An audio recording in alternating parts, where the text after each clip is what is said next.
The great hall of the Galactic Assembly stretched for nearly a mile in every direction. Thousands of representatives from hundreds of species filled the floating platforms that circled the central speaking stage. Light from distant stars filtered through the transparent dome above, casting long shadows across the anxious faces below. Captain Laura stood at the edge of the human delegation platform and watched the chaos unfold with growing concern. The elder named had just finished his testimony. His voice had trembled as he spoke of the warships that now gathered at the borders of his. His people had no weapons. They had no soldiers. They had nothing but the desperate hope that someone in this vast assembly would choose to help them. Laura could see his thin hands shaking as he stepped back from the speaking pedestal. They were a fragile species with hollow bones and bodies built for a gentle world. They looked almost like tall birds with soft gray feathers and large dark eyes that seemed to hold all the sadness of the universe. Ambassador leaned close to Laura and whispered that the response from the other delegations was exactly what she had feared. The representative had already declared that his people would not risk war with the Dominion over such a small matter. They had expressed sympathy, but offered nothing concrete. One by one, the great powers of the galaxy turned away from their coming extinction. Laura felt her jaw tighten as she listened to the excuses. They were too strong. The treaties were too complex. The risks were too great. She had heard similar words before in human history books, and they had always led to the same dark places. She glanced at her second-in-command, Lieutenant Samuel Grant, and saw the same anger burning in his eyes. The ambassador rose to speak, and the hall fell silent. He was a massive creature covered in thick scales the color of dried blood. His voice boomed across the chamber as he declared that contained resources vital to the continued prosperity of the Dominion. He assured the assembly that they would be treated fairly under rule. His mouth twisted into something that might have been a smile, but his eyes remained cold and hungry. Lowered his head in defeat. His people had come to the galaxy's highest council seeking protection, and they had found only empty words and turned backs. Laura watched him begin the slow walk back to his platform, and something inside her chest refused to accept what she was seeing. Ambassador stood suddenly, and her voice cut through the murmuring crowd. She declared that Earth would not stand idle while an innocent species faced conquest. The words hung in the air like a challenge, and for a moment the entire assembly went completely still. Laura saw stop mid-step and turned back with disbelief written across his gentle features. The ambassador laughed, and the sound echoed through the hall like breaking glass. He asked what the humans thought they could do. He reminded everyone that humanity had only achieved faster than light travel within the last century. He called them children playing at being adults in a galaxy of ancient powers. Several other delegations joined in the laughter, and Laura felt her face flush with anger. But Ambassador did not waver. She stated clearly that Earth was placing the people under human protection. Any attack on would be considered an attack on Earth itself. The laughter died away and was replaced by confused whispers. The other species could not understand why humans would make such a declaration for strangers they had only just met. Laura understood perfectly. She had grown up hearing stories of times when humanity had failed to protect the helpless, and she had also heard stories of the times when ordinary people had stood against impossible odds simply because it was the right thing to do. She caught the ambassador's eye and gave a small nod of respect. After the assembly session ended, Laura received her orders from Earth Command. The Horizon's Edge would escort the delegation back to there and assess the military situation. It was a simple mission with a simple purpose, but Laura knew that simplicity would not last. She gathered her senior officers in the ship's briefing room and explained what they were facing. Lieutenant Grant pulled up the tactical data on the main display. The Dominion commanded over 300 warships, each one carrying enough firepower to reduce a city to ash in minutes. The Horizon's Edge was a diplomatic vessel with minimal weapons and a crew of just over 200. The numbers were not encouraging. Chief Engineer Peter asked the obvious question. He wanted to know how one ship was supposed to protect an entire planet. Laura admitted that she did not have an answer yet, but she promised to find one. Dr. Monica Lane, the ship's medical officer, reported that she had begun studying physiology in preparation for providing any necessary assistance. They were even more fragile than their appearance suggested, and even minor injuries could prove fatal to them. Joined them in the briefing room and expressed his gratitude for what the humans were doing. He explained that his people had never known war. They had evolved on a world without predators, and the concept of violence was almost foreign to them. They had developed advanced knowledge in medicine and agriculture, but they had never built a single weapon. When they had first appeared in their skis, they had tried to welcome them as friends.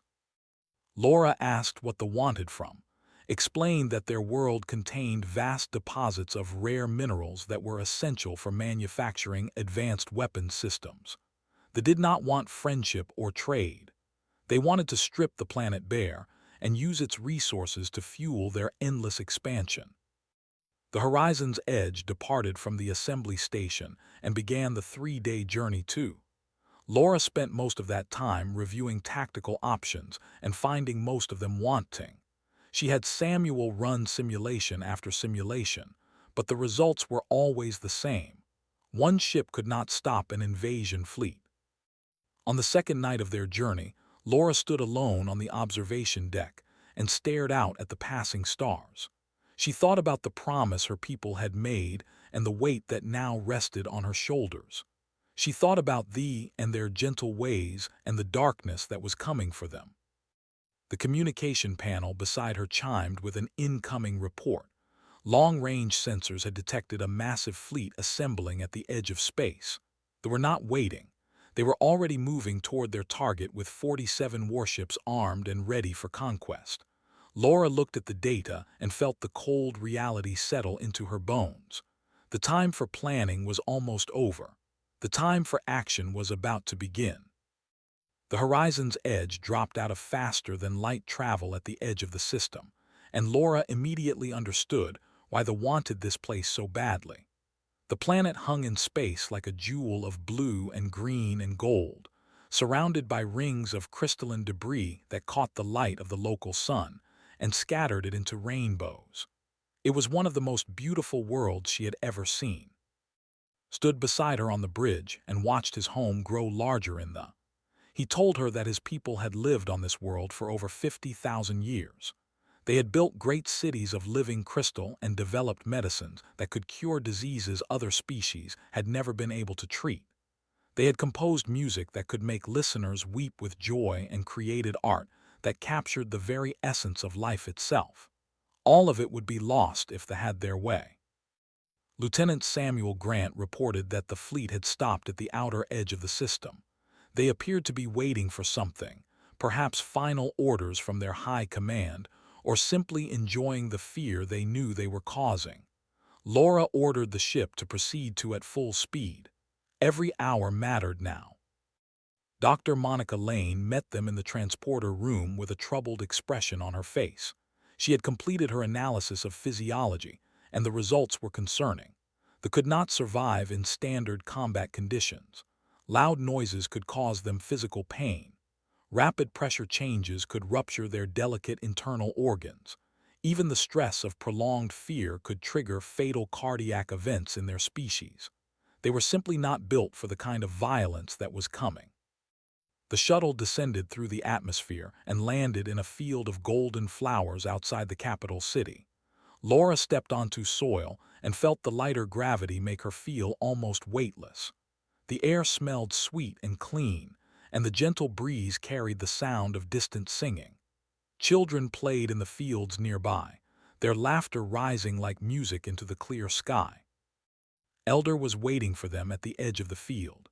She was old even by standards, her feathers faded to pale silver and her movements slow and careful. But her eyes were sharp, and her voice was steady as she welcomed the humans to her world. She led them through streets lined with buildings that seemed to grow from the ground itself, their walls made of living crystal that pulsed with soft inner light. The council chamber sat at the heart of the city, a vast circular room where the leaders of the people had gathered to hear what the humans had to say. Laura looked at their faces and saw hope mixed with resignation. They wanted to believe that help had come, but they had already accepted that their time might be ending. Laura told them the truth. She explained that one human ship could not defeat 47 warships in direct combat. She told them that Earth's nearest fleet was still 2 weeks away and would not arrive in time to help. She watched the hope fade from their eyes and felt her heart break a little, but she was not finished speaking. She told them that she had no intention of leaving. She explained that sometimes the size of the weapon mattered less than the will of the one holding it. She promised that the horizon's edge would stand between and the fleet, and she asked only that the trust her to find a way. Elder asked why the humans would do this. She wanted to understand what drove these strange creatures from a distant world to risk everything for people they had never met. Laura thought about the question for a long moment before answering. She told them about human history. She spoke of the times when her people had faced impossible odds and refused to surrender. She talked about the belief that some things were worth fighting for even when victory seemed impossible. She explained that humans had a deep instinct to protect those who could not protect themselves, and that this instinct was stronger than fear or logic or self-interest. Lieutenant Grant received an update from the ship and interrupted with urgent news. The fleet had begun moving again. They would reach in 72 hours. Laura thanked him and turned back to the council with determination in her eyes. She asked them to help her prepare. They could not fight, but they could assist in other ways. Their engineers could help build decoys and false signals to confuse the enemy sensors. Their organizational skills could coordinate civilian evacuations into deep shelters where they would be safe from bombardment.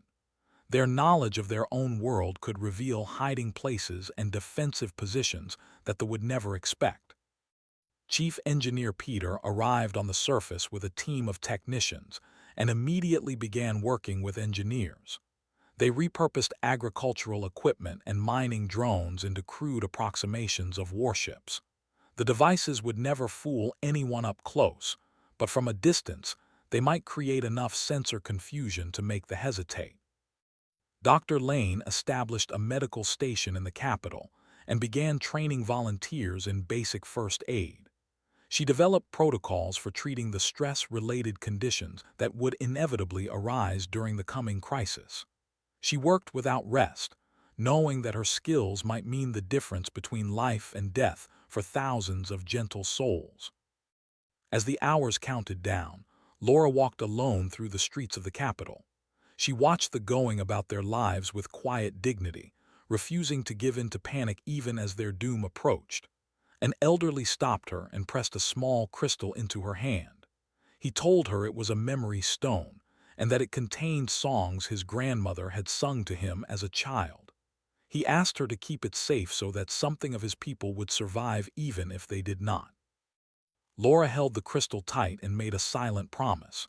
She would not let these people fall without a fight. She contacted the horizon's edge and ordered every crew member to prepare for battle. She recorded a message and sent it to Earth Command, explaining what she intended to do and why. She knew there was a good chance she would never see her again, but she had made her choice.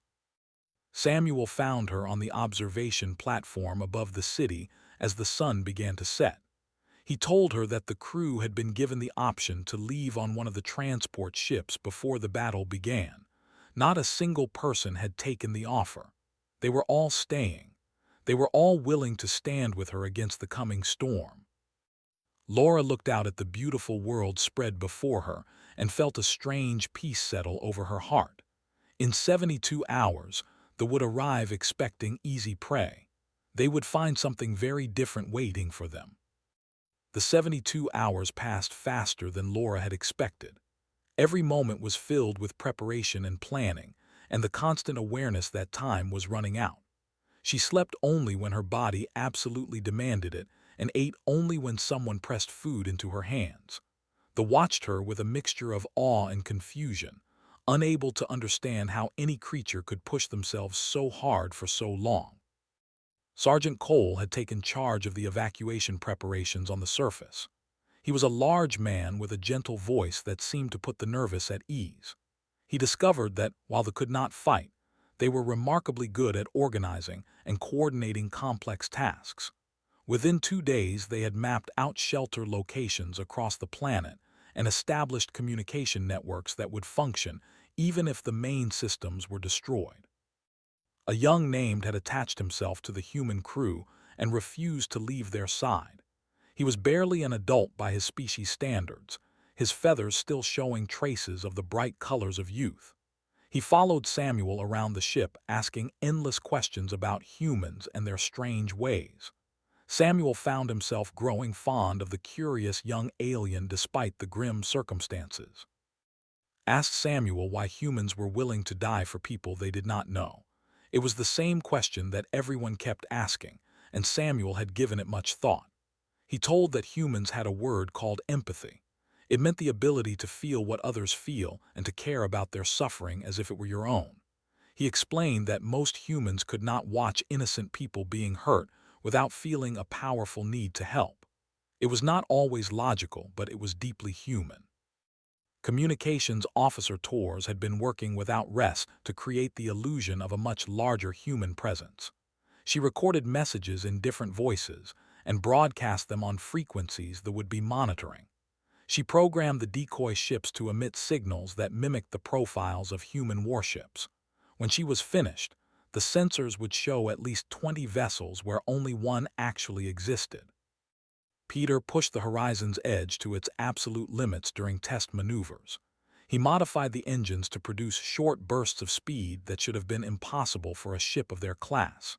He told Laura that the modifications would probably burn out the engines within a few hours of sustained combat, but he figured a few hours was all they were going to get anyway. Laura appreciated his dark humor and his dedication in equal measure. A scout ship arrived at the edge of the system on the second day, likely sent ahead to gather intelligence before the main fleet arrived. Laura saw an opportunity and took it. She ordered Samuel to lead a boarding party while the horizon's edge disabled the small vessel with precise weapons fire. The capture was quick and clean, and soon they had a pilot in their custody. The pilot was young and arrogant and convinced that his fleet would crush the humans like insects. Laura let him talk, and what he revealed was both useful and disturbing.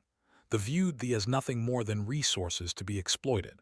They planned to use the population as forced labor in the mines until the minerals were exhausted, and then dispose of them however was most convenient. There was no hatred in his words, only cold indifference. They simply did not matter to them as living beings. Laura recorded a message and broadcast it toward the approaching fleet.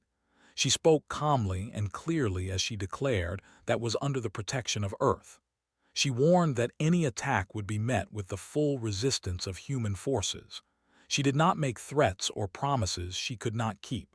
She simply stated the facts and let them draw their own conclusions.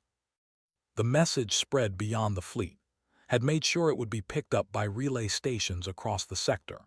Within hours, species throughout the galaxy were watching and waiting to see what would happen next.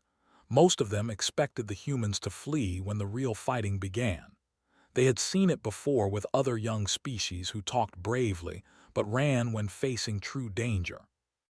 Elder visited Laura on the final night before the battle.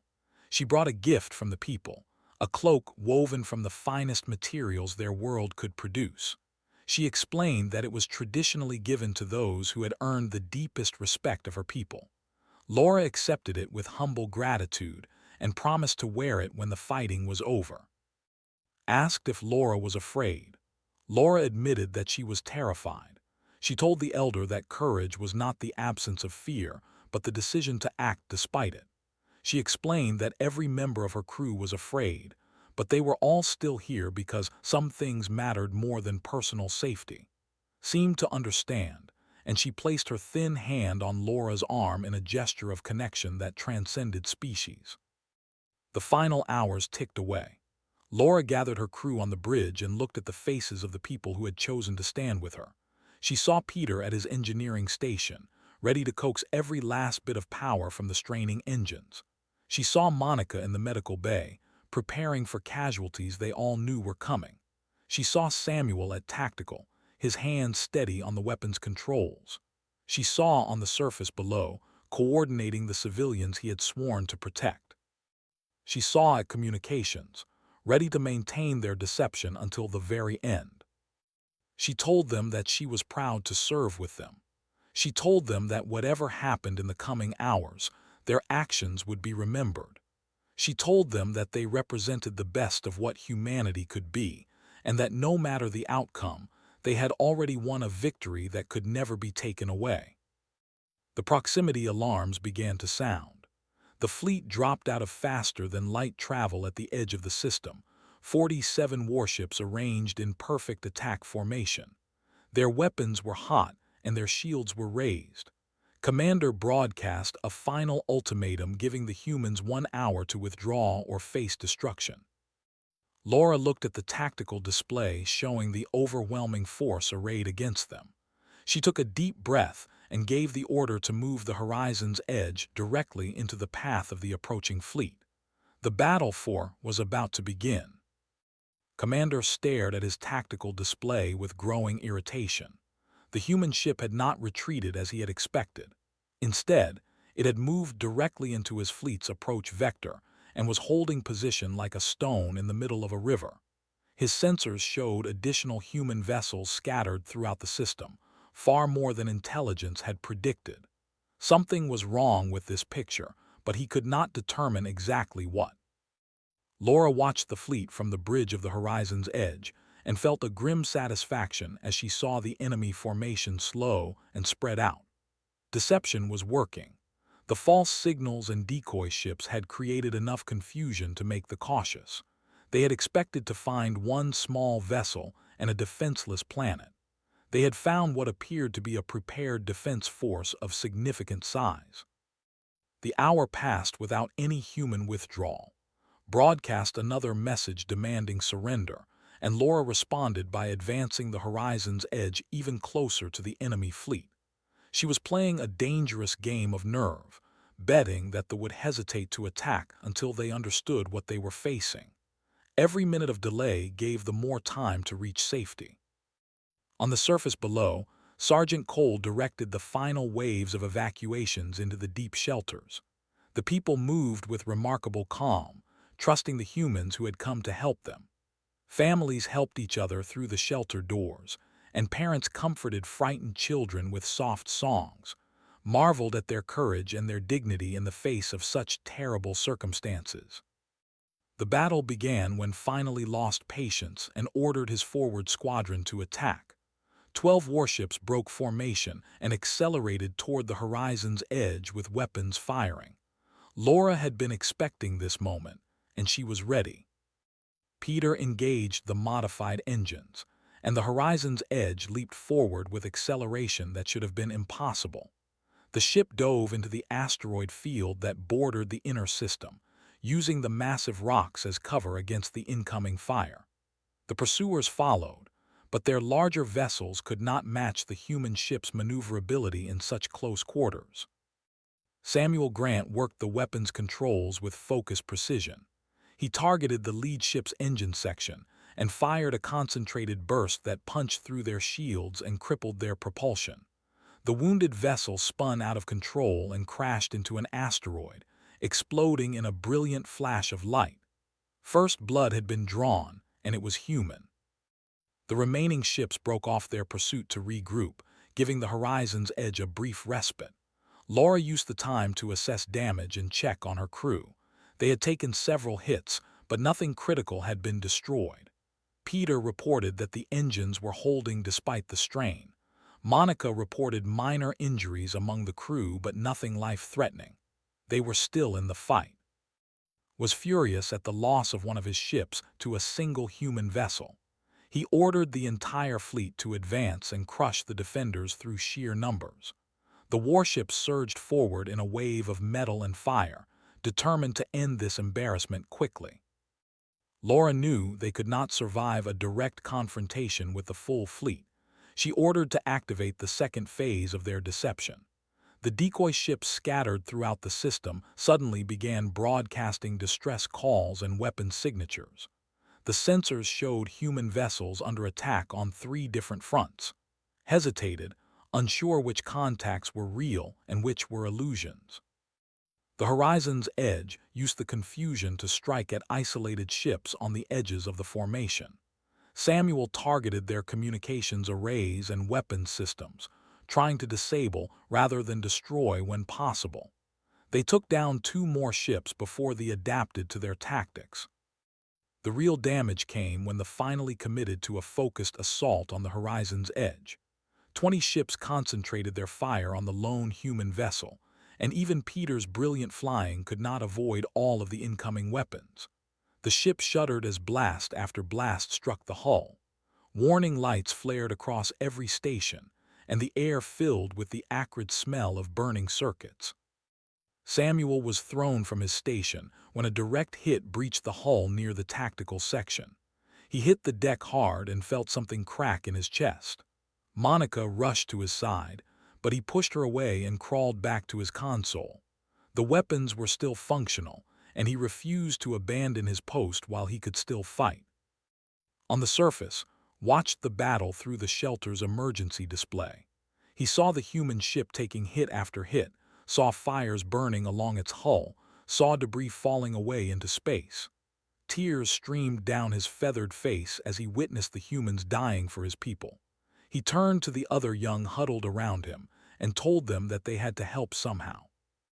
Against all instructions, and a group of young volunteers left the shelter and made their way to the human command post, tried to send them back, but explained that they could assist with damage control and medical support.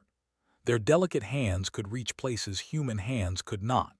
Their light bodies could move through damaged sections without adding stress to weakened structures.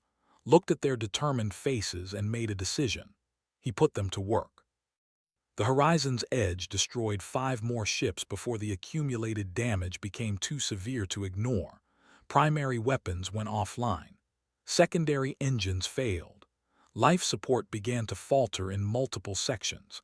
Laura knew they could not last much longer, but she also knew they had bought precious hours for the below. She ordered the ship to position itself directly between the planet and the remaining fleet. The Horizon's Edge hung in space like a broken shield, barely functional but still defiant.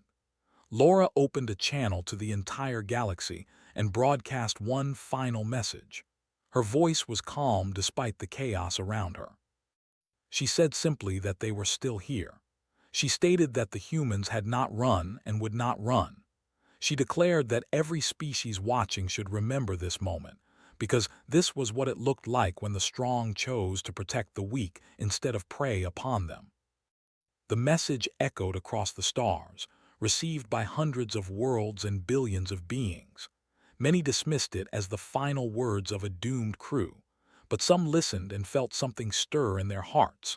Some remembered principles they had abandoned and values they had forgotten. Some began to ask themselves if they could continue to stand by while such courage went unanswered. Ordered his fleet to prepare for the final assault. The battered human ship posed no real threat now, and the planet below was defenseless.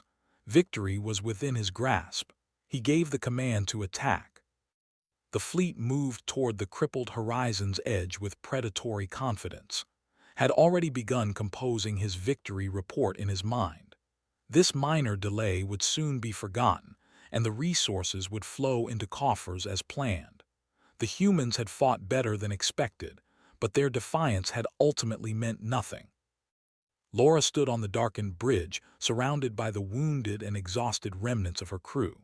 Emergency lighting cast red shadows across faces streaked with sweat and blood. Samuel leaned against his console with one arm pressed against his broken ribs. Peter nursed burned hands that had refused to stop working the engineering controls. Had blood trickling from a cut on her forehead, but had never stopped broadcasting their message to the stars. They had given everything they had, and it had not been enough. The tactical display showed the enemy closing for the kill. Laura searched for any option she might have missed, any strategy that could turn the tide. She found nothing. The math was simple and cruel.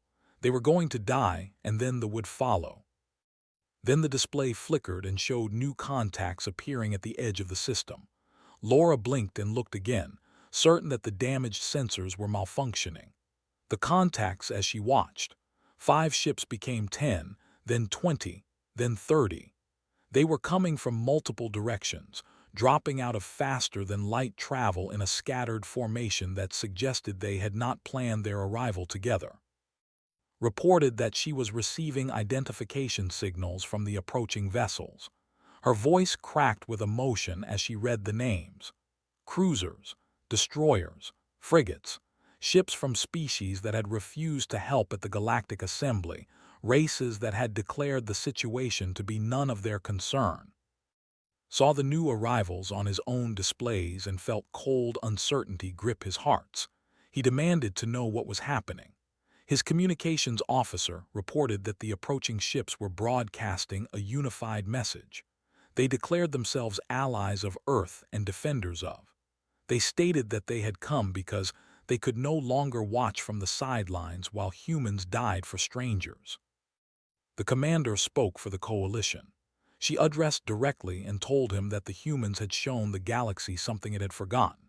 She said that courage was contagious and that shame could not be ignored forever. She explained that when her people had watched the human broadcast, they had seen their own cowardice reflected back at them. They had decided that if humans could die for principles, then other species could at least show up to help. Calculated the new odds and did not like what he found. His fleet still outnumbered the coalition, but the fight would no longer be a simple conquest. His ships were already damaged from the battle with the horizon's edge. His crews were shaken by how hard one small human vessel had fought. The cost of victory had just become much higher than he had been authorized to pay. He made his decision and ordered the fleet to withdraw. The warships turned and accelerated out of the system, leaving behind the wreckage of their fallen comrades. They would return someday with a larger force, but today was not going to be their day. Today belonged to the humans and the unlikely allies they had inspired. Laura watched the enemy retreat and felt her legs give out beneath her. She would have fallen if Samuel had not caught her arm and held her steady. She looked at his battered face and saw tears running down his cheeks. She realized that her own face was wet as well. They had done it. Against all logic and probability, they had done it. The coalition ships approached the wounded horizon's edge and began rescue operations. Medical teams came aboard to help Monica treat the injured. Engineers worked alongside Peter to stabilize the failing life support systems. Security officers coordinated with to begin bringing the civilians out of their shelters. What had started as a lone human stand had become something larger and more powerful. Elder came aboard the flagship and asked to see Captain Laura. She found the human commander in the medical bay with bandages wrapped around her arm and exhaustion written deep in her features. But Laura still managed to stand when the elder approached, showing respect even in her weakened state. Told Laura that the people would never forget what the humans had done.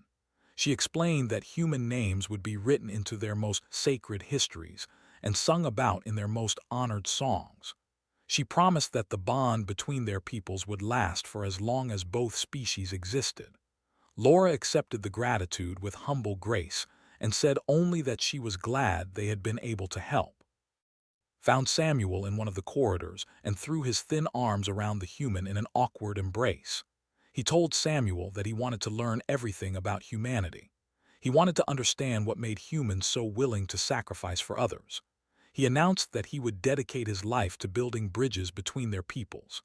Samuel returned the embrace carefully, mindful of his fragile bones, and told him that he would be welcome on Earth any time.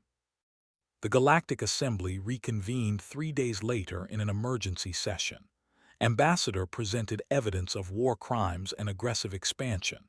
The mood in the Great Hall was very different from before. Species that had mocked the humans now listened with respect. The coalition that had formed around announced its intention to become a permanent alliance. Earth was invited to take a leadership role. Laura did not attend the assembly. She remained on the surface of helping coordinate the recovery efforts. The planet had survived without a single civilian casualty thanks to the shelter system that had organized. The Crystal City still stood. The golden flowers still bloomed. Life continued because a handful of humans had refused to accept that the helpless must always fall to the strong. Peter reported that the horizon's edge could be repaired. The damage was severe but not beyond fixing. The ship would fly again, and patched but still capable of carrying humans to wherever they were needed. Laura smiled at the news and told him to get started. They would have more work to do soon enough. A memorial service was held for the 12 crew members who had given their lives in the battle. Joined humans in mourning, their voices rising in ancient songs of grief and gratitude. The names of the fallen were carved into a monument of living crystal that would stand in the capital city forever. They had come as strangers and died as family. On the day the horizon's edge finally departed from, thousands have gathered to watch it rise into the sky. Stood at the front of the crowd with Elder at his side. He watched the battered ship climb toward the stars and felt something new and powerful growing in his heart. He understood now why the humans had come. They had come because that was simply who they were. Laura received a message from Earth Command as the ship entered faster than light travel. The words were simple, but they meant everything. The message said that she had reminded them who they were. The message said that humanity was proud. News of the battle spread across the galaxy in the weeks that followed. Other fragile species began seeking human alliances. The Dominion found its expansion suddenly checked by a coalition that had not existed before. The balance of power shifted in ways that would take centuries to fully understand. One ship had made a stand. One crew had refused to run. And in doing so, they had changed the galaxy forever. They had proven that courage was indeed contagious, and that even in a universe full of darkness, a single light could inspire others to shine.